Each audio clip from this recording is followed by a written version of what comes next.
Hello, everyone. Once again, my name is Andrea Boakye, and I'm from Youth Empowered Solutions, and I am a graduated youth staff. I'm very, very excited to be here, and I hope you guys are as well, and I'm really excited about this challenge. Yeah, absolutely. And my name is Kimberly Reese. I'm an adult staff with Youth Empowered Solutions, and I absolutely echo all of Andrea's sentiments. We're so excited to be here, and we're really grateful for the opportunity from the Aspen Challenge for us to be here. We're really excited about the energy in this room, and we're excited to share our challenge with you. But before we do that, we want to talk a little bit about who we are at Youth Empowered Solutions. So YES is a national nonprofit organization. We launched officially as a nonprofit organization in 2008, but we've been doing the work for a little bit longer than that, and I'll talk about that more. We're based in North Carolina, so we have offices in Raleigh, Asheville, and Charlotte. And our mission at YES is to empower youth in partnership with adults to create community change. Now at YES, when we talk about youth, we're really talking about high school students. We have a very unique infrastructure at our organization in that over 80% of our staff are high school students. So we actually employ the students we work with. And our perception at YES, we look at it like this. The problem is that young people under the age of 18 make up more than a quarter of the population in this country, yet we have managed to systematically ignore the potential of this generation. And we believe as a result of this, our nation is suffering economically, socially, and civilly. So the solution, we believe, is to empower young people to in partnership with adults to create community change. We believe this is a proven, replicable approach to addressing community problems. And so how do we do this? Well, yes, our role, we've developed a nationally recognized model of social change through youth empowerment, and it provides training and customized services to organizations and individuals to really leverage the unique skills and advocacy power of young people. So again, how do we do it? So we, like I said, we employ young people. I mentioned that we were launched officially as a national nonprofit in 2008, but that we've been doing this work longer. We were a program in 2000, and I was one of the first high school students hired as a part of that program. And at that time, we were really, really passionate about doing work to address tobacco in our community in Durham, North Carolina. And so it's been really, really cool for me personally to be a part of this organization from its inception as a small program. We had amazing opportunities in doing the work in Durham to address tobacco issues. We wanted a 100% tobacco-free schools policy. We went to our school council and we did it. We passed that policy, and that just kind of snowballed. And before we knew it, we passed policies in North Carolina that implemented 100% tobacco-free restaurants and bars. And so that's what we do at YES. We hire high school students. When we onboard them and we go through the orientation process, we have conversations about social justice and root causes behind issues. And then we have them do community assessments, and they go back to their community and they actually implement the change themselves. In addition to this, we actually conduct youth and adult trainings. So our youth are doing work in the community. They're also equipped with the skills to train their peers to go out and do that same work. As adults at YES, we train adults on how to effectively engage with youth. So we feel like it really requires a unique skill set to work with youth in partnership. And after we do those trainings for those groups and organizations, we continue to provide ongoing consulting and technical assistance. Okay, so now that you guys know about our organizations, we're going to kind of dive into our challenge. And we're going to start off our challenge with a poll. And this poll, you guys are going to vote with either standing up or sitting down. And the question is, do you all believe you live in a country where your health is determined by your income, race, and environment? So stand up if you believe that it is true. Stay seated if you feel like it is not true. Again, the question is, do you believe you live in a country where your health is determined by your race, income, and environment? Okay, so it looks like a good majority in this room kind of agree with this statement. So we're all heading on to the right track. So we're going to start with, you guys can all sit down. It's a rhetorical question, and this is going to go into the content. But do you want to live in a country where your health is determined by income, race, and environment? Yes, no? Well, unfortunately for us here, we already do. Income is one of the main factors in poverty, income and poverty kind of relate.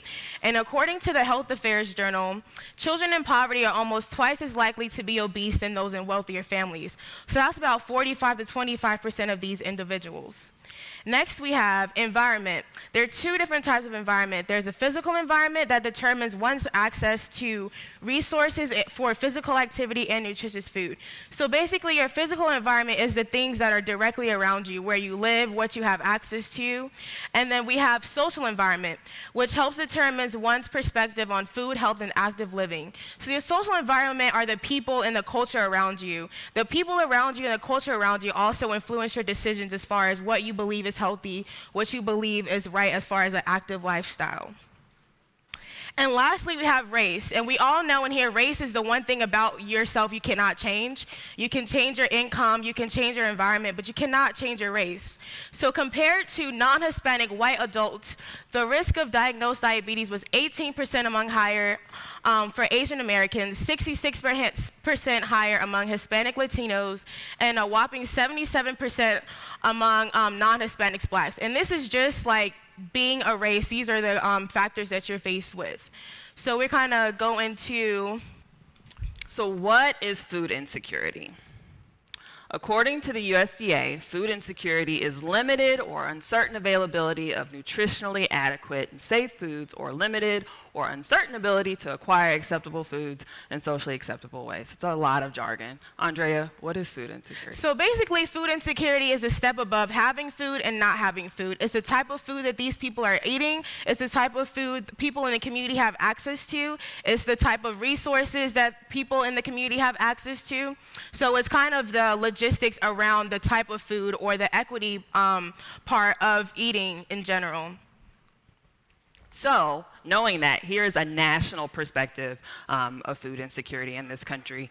And these are the types of images, these are the types of data, these are the types of conversations we have all the time at Yes. And we're not going to delve into the statistics behind this, but essentially we want to look at this map and we ask questions like why? What are some of the root causes? How is it that we live in the wealthiest country in the world, the most powerful country in the world? We have tons of resources, and we have regions in this country where citizens are at 30% or above for food insecurity. Let's look at Chicago. Right here in Chicago, there are over 79,400 food deserts. Chicago alone. That's an estimated 600,000 people that don't have access to fresh and nutritionally adequate or safe foods. That's almost enough people to fill Soldier Field, where we are right now, 10 times over. It's a lot of people. And this is just in Chicago. And so we've talked about food insecurity, and these are the main problems that kind of revolve around food insecurity. One, a lot of people live in food deserts, and a lot of people that live in food deserts, their main access to food in general are corner stores and gas stations. That means they're going to gas stations and they're picking up snacks or canned goods or whatever, and this is their main source of food for the day. Another problem with food insecurity is transportation. Not everyone has a car, not everyone has money to get on the bus and go to a grocery store, so a lot of people don't do it. They go to places that they have access to. And these corner stores often sell unhealthy foods, and if they do sell healthy options, they're typically expensive. And on top of that, a lot of people of these communities depend on EBT and SNAP. And a lot of these corner stores that they have access to are not, either they don't accept EBT or SNAP, or wherever they can go to get healthy foods, EBT or SNAP is not accepted. So people are often not getting the recommended servings of fresh fruits and vegetables a day. People are eating unsafe foods, and we consider unsafe foods processed foods. Children are waking up in the morning eating Cheetos for breakfast and things like that, which is a really big problem. So we have the word here, social justice. And a socially just society is one based on the concept of equality and human rights. So what does social justice have to do with food? Lack of fresh and affordable food access is considered a social justice issue, along with civil rights and women's rights. And as The presenter that came on before us was talking about how can we work on improving the lives of individuals if they don't believe that they can live. Well, we believe how can we improve the lives of individuals if they're not eating or they're not eating good foods? Because at the end of the day, you can still die from diseases such as diabetes and obesity, which food insecurity is a direct cause of. So it's a really big issue for us to kind of fix. So we've tossed around these terms, social justice, food insecurity. Again, these are things we talk about all the time at Youth Empowered Solutions. Here is a video that really does a good job illustrating some of these issues, how they're impacting us, and how they're really making us sick in this country. It's a video we often use in our trainings. In America, wealth pretty much equals health, and that's true for me as it is true for the poorest person in the quote-unquote inner city. There's a gradient, and all the way along the way you can find yourself somewhere along that gradient. It's not like you're poor and you have bad health and then you're not poor and you have good health. For each step along that wealth gradient, you have a corresponding step of health. I see money. When you're a new immigrant, the relationship between wealth and health is relatively loose. As you become more American, that relationship becomes tighter and tighter and tighter. After only 5 years in the U.S., Latino immigrants are 1.5 times more likely to have high blood pressure than when they first arrived, and to be obese. Rates of heart disease and diabetes also increase. More than 20% of Latino households are poor. The longer they're here, the more immigrant families struggle with discrimination, low-paying jobs, bad schools, and bad housing. And if that environment is giving you cues that you're not valuable, that you have very little prospect for a good future, that starts to build up and you internalize that devaluation. Okay, so I hope you guys kind of enjoy the video and kind of have a visual understanding of what we've been talking about. So we've talked about the problem, and now we're going to talk about solutions, and this is where you all come in. So we're going to give you guys some ideas as far as how to kind of eliminate or lessen this issue of food security. And we're going to start with sustainable change. Sustainable change is the development development that meets the needs of the present without compromising the ability of future generations to meet their own needs. So at Yes, we really, really strive for and believe in sustainable change. We believe sustainable change is the best type of change you can make, because sustainable change means that if you come back a year later, 6 months later, the change you made is going to still be present. It's not doing a one-time thing and then it's done. You have to do the logistics and planning behind it to make sure whatever change you made is impactful and ongoing. So we have our first example, and it's a farmer's market. Farmer's markets are a great way to bring the community together, expose individuals to new ingredients, and boost the economy of the community. Next, we have mobile farmers market, which is the same idea of a farmers market, but it's mobile. So we talked earlier about transportation. So a mobile farmers market kind of helps elevate that issue, because instead of getting people in these communities to go to a farmers market, we're bringing the farmers market to them so they can leave their homes, go to the street, get these foods, and go back to their households. Next, we have corner store redesign. And we spoke earlier that food insecure people that are considered food insecure live in areas called food deserts, and a lot of these areas have corner stores. So instead of getting individuals to go somewhere else to get fresh foods, we're bringing the fresh foods to them in corner stores that they're already accustomed to, which would include talking to corner store owners and getting them access to farms and getting the farm foods at these corner stores. This kind of helps with the transportation barrier, and also we also add corner store redesign, which is basically getting healthier options closer to the register. So when people are paying for their food, they see these bananas and fruits, and they're like, okay, let me pick one. I didn't even know this store sold them. And lastly, school market. So It's really interesting. Like I said, we're a national organization, and we've had the opportunity to engage groups really across the country that are interested in addressing food access in their communities. And as we're talking about solutions, people tend to gravitate towards the farmers markets and the corner store initiatives. I mean, even in our state in North Carolina, there's a huge statewide initiative right now to get our local government to give us funding to really support ongoing corner store efforts. People tend to not want to have a lot of conversations about the school as a market and opportunity to talk about food access issues. And I think it's because cafeteria food, school food, is a very sensitive topic in this country. But we want to encourage you to consider that as an opportunity. I'll talk a little bit about some of the things we see that are taking place in Charlotte right now. One of the youth groups we work with, they're really, really interested in assessing the current federal policy that dictates what can be sold in vending machines in schools and when the vending machines can be turned on, and just how effective that policy is and what changes they can make to make it more effective in their schools. And then also just taking a look at cafeterias, and not necessarily the food that's served there, but just this whole culture surrounding school food and the attitude about school food, how you feel when you walk into the cafeteria. And then lastly, it's really, really important, we found, to make sure you're partnering with agencies in your community that are just as passionate about this issue as you are.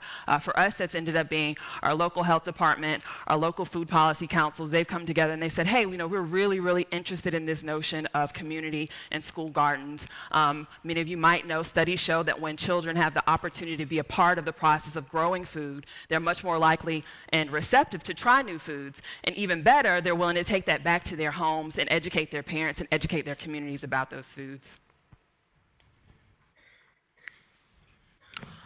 Before we introduce the challenge, I kind of want to express how important eliminating or lessening food insecurity is. Everybody in here just pretty much ate, and we ate a pretty decent meal. And there's a lot of people that are your age or in your communities that don't get the chance to do that every single day, especially over the summer when they're not going to school. So definitely keep that in mind when you guys are starting this challenge process. Go for it. And I'm going to read you the 2016 Aspen Challenge. So we challenge you to expand the market of fresh, nutritious, and affordable foods through mobile markets, farmers markets, school markets, or corner stores in underprivileged areas. You are the bridge between farms and neighborhoods that will empower and enhance our communities. So that's our Aspen Challenge.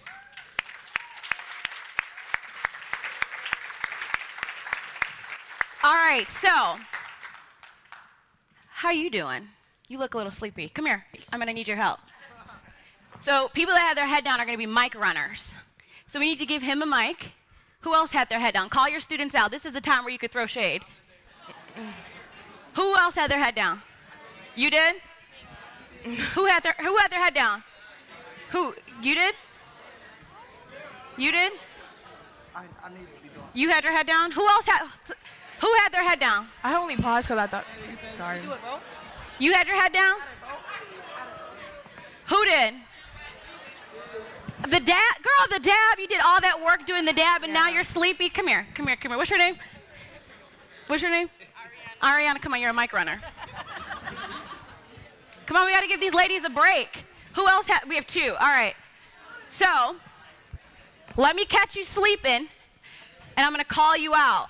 Then, I need someone to come help me facilitate the questions. Me.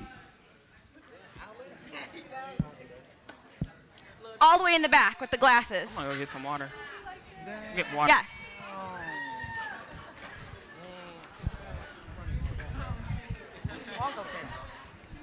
What's your name? Jeffrey. Do we have a microphone for Jeffrey? Well, no, I mean, microphone, you can be running with the mic, so you're going to be doing that. All right, Jeffrey's going to come up and facilitate the questions for us. Okay. Yay! Love the youth engagement. Hello. Yeah. So you don't need me. This is your show, okay? And don't you guys love these ladies? We didn't give them a round of applause. Thank you. I mean, I'm kind of mad that you guys were asleep on this because this is so important because food fuels our body. You know, it helps us to be brain development, athletics, all et cetera, et cetera. So this is super important. So thank you for the work that you're doing. All right, so I'm leaving you in the hands of your handy-dandy question person. Right here.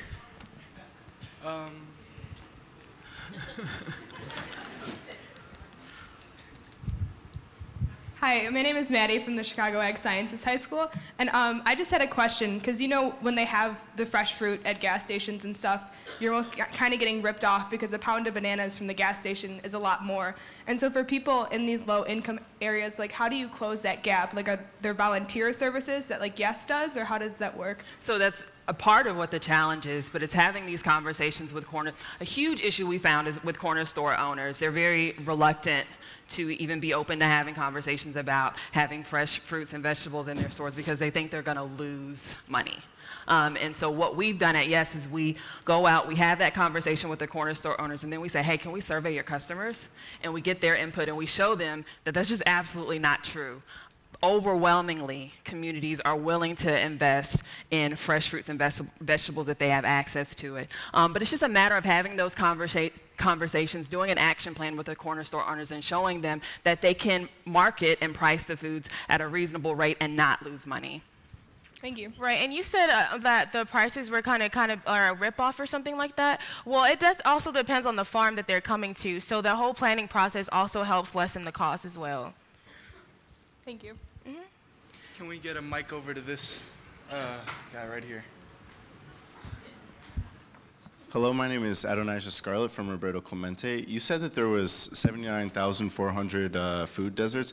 I was wondering what the radius was that you were considering the food deserts for. Very good question. I think it's, Is he saying it's citywide? yeah, like I can't remember what the mileage is, but it's a specific radius. I think it might be. I think it's 5 to 10 miles from like a full functioning grocery store.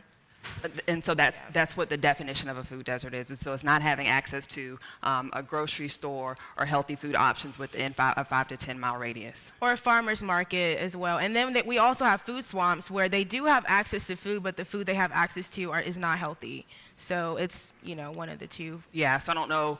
I mean, I'm sure you have it in Chicago, but like in North Carolina, there are certain streets you can go down and you're going to have Wendy's, McDonald's, Burger King. It's just swamped with all kinds of unhealthy food options. Rick over Naval, right here.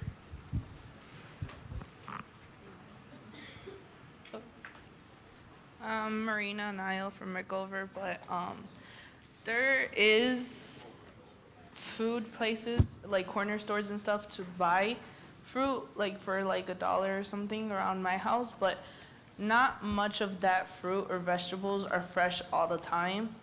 So that's why sometimes they're like $1 too. So some places have it, but they're not fresh. That's a really good point.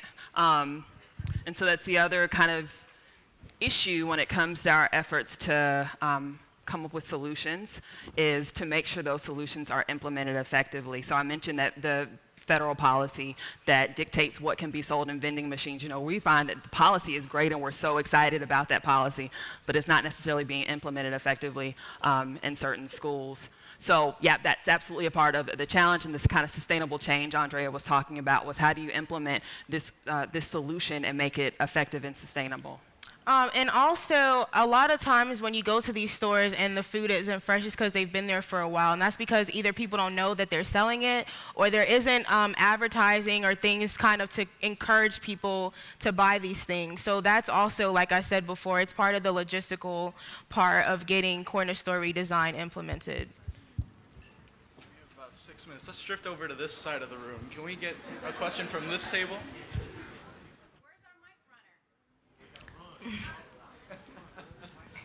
It's on me. Okay, so you guys say that you go up there for the markets and you show them that food will sell, but like if you go in there with $1, you're gonna buy 2 bags of chips, not a banana. So like, how are you gonna prove to them that it's gonna sell? So all we show, it's a good point. All we do is we show them what their customers are saying. So we survey their customers and we might say, hey, if you had the option to buy bananas over a bag of chips, would you? Yes or no? And we just show them those results. Yeah, we show them results. Oh. Did that answer your question? Yeah. Okay. And just keep in mind, the corner store redesign is not the only way to eliminate the problem of food insecurity. There's a lot of different alleys you guys can kind of take to kind of help that problem. Phoenix Military Academy? Do you have a question? No? Cool. Cool. Mike Runner? Are runners sleeping standing up?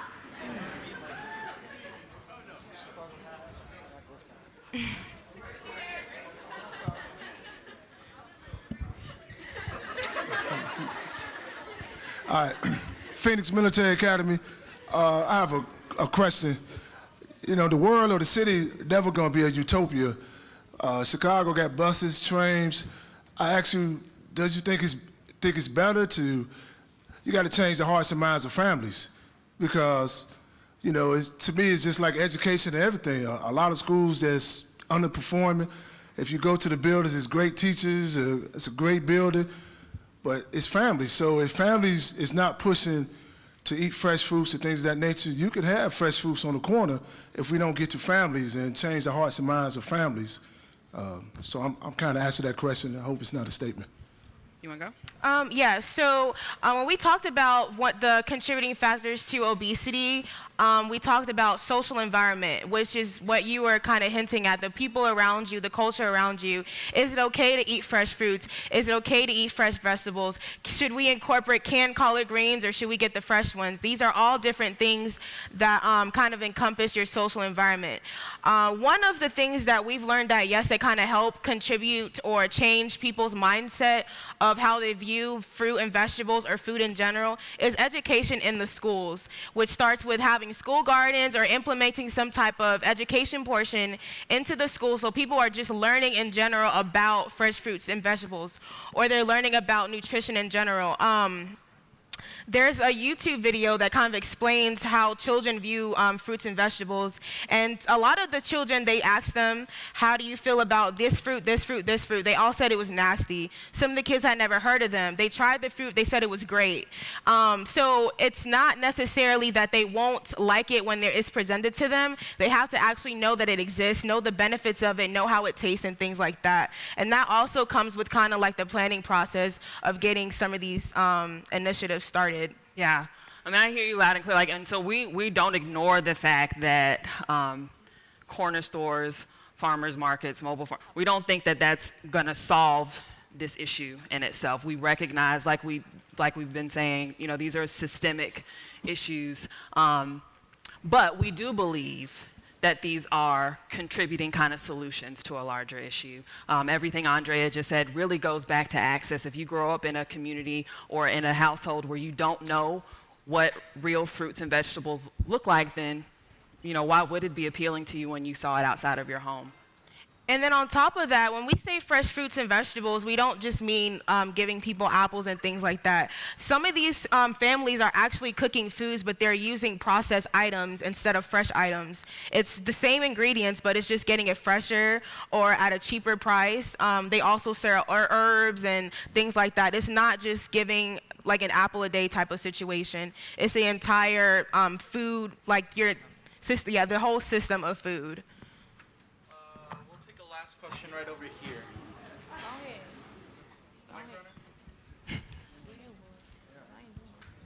So I'm from Kenwood Academy. You don't want the students addressing the issue with corporations controlling and owning a lot of the school lunches, or the fact that most CPS and probably public schools in the United States don't even have working kitchens. You don't want them dealing with that at all? That's not what we said at all. I'd love to see you come up with a challenge that will address that. Okay, thanks. We have time for like 2 more questions. Yeah, we have a minute. Yeah. Put y'all motherfucking hand down. What is this?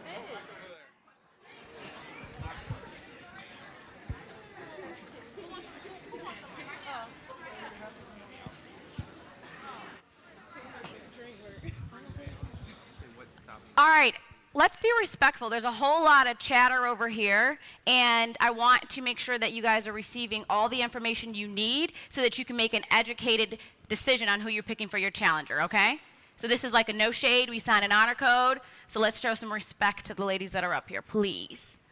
Hi, my name's Cynthia from Richards Career Academy, and you know, a lot of times the things I've noticed in like CPS schools is they'll serve things like pizza, etc., like on a daily basis when they're supposed to be like implementing this healthy lunch thing, and they prevent other students from bringing in food from home because we're supposed to eat this healthy lunch, quote unquote. So what do you think is stopping CPS from actually serving us healthy food? Good question. We can both go. Okay. That's a really good question. Well, we all know in here that a lot of things that stops the government from doing certain things is funding in general. And to address that problem, sometimes it is an uphill battle, and that's why when we did the school marketplace, we gave kind of remedies to it. So getting farm to schools, which is kind of getting farmers to bring their vegetables to the school, like getting that system put in place kind of helps solve that problem. School gardens help solve that problem. Implementing salad bars and things like that, getting your principal to sign a petition with students can help solve that problem. And also we showed vending machines. A lot of schools have vending machines, but the things in the vending machines are unhealthy. So there are plenty of fresh food vending machines that you can kind of get your school to get licensing for, so you can have fresh food or fresh vegetables and things like that in the vending machines at your schools. And then just really quick, you know, that, again, that's a part of the challenge. You know, we don't necessarily have a solution. We have ways that we engage in this work that's been effective for us. One of the big issues when it comes to school food is knowing who your key players are, knowing who you need to sit down at the table with and have conversations and say, hey, you say this is the policy, this is what we're eating. Something needs to be done about this. So knowing who to have conversations with, and go and sit down and have conversations with them. You know, do your research, like we said, engage with your peers, do surveys, do petitions, and take it to them and show them that this is what you're eating, show them that this is the resounding kind of feeling in your school, and that you demand that they do something about it and you work together to address it. Right. A lot of schools have food policies that people don't know about that are outdated. You can go read them and say, hey, you said that we were going to have this, and this. We're not having it. They have a legal responsibility to listen to you. Let's give Kimberly and Andrea a round of applause. And our fill-in. What school are you from? From Phoenix Military Academy. All right, we're going to thank you ladies so much.